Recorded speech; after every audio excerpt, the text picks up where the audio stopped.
I'm Jo Smith, and I'm a marine ecologist with the Nature Conservancy's Washington program.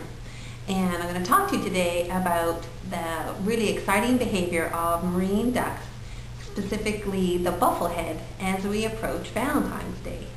So all winter long we see ducks, diving ducks, out in the marine habitat, out in the ocean. You can see them in Puget Sound.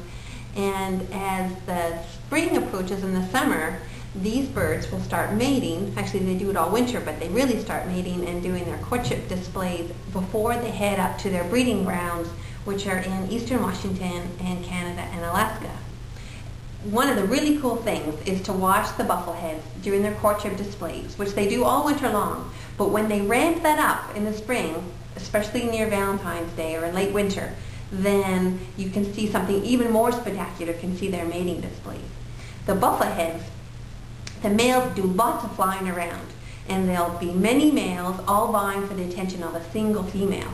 And they'll be flying over top of each other and splashing. You can see these great big sprays of water as the males all land next to each other.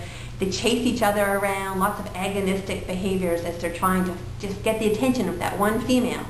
Lots of head bobbing activity, and you can see that even all winter long. But if you go to a local freshwater pond, then you can see this really spectacular thing. Lots of males will be flying around, and there'll be one female, and all this splashing activity. But if you watch, one female will select one of these males, and what she does is she lies almost completely down on the water. It's really quite incredible, and her face is just barely out of her bill is just barely out of the water. When she signals to a male, she lies directly towards him. He comes around, and then he jumps on top, does a big flap, and as he mounts the female, and then they copulate. All the while, he's hanging onto the feathers on the back of her head, maybe just keeping her head out of water. And then when that's all over, it's only like 10 or 15 seconds long, he's still hanging onto the back of her feathers. The two of them, he spins her around, and they swim in a circle around like 2 times. And then you know it was successful. If that swimming doesn't happen, then it didn't really work.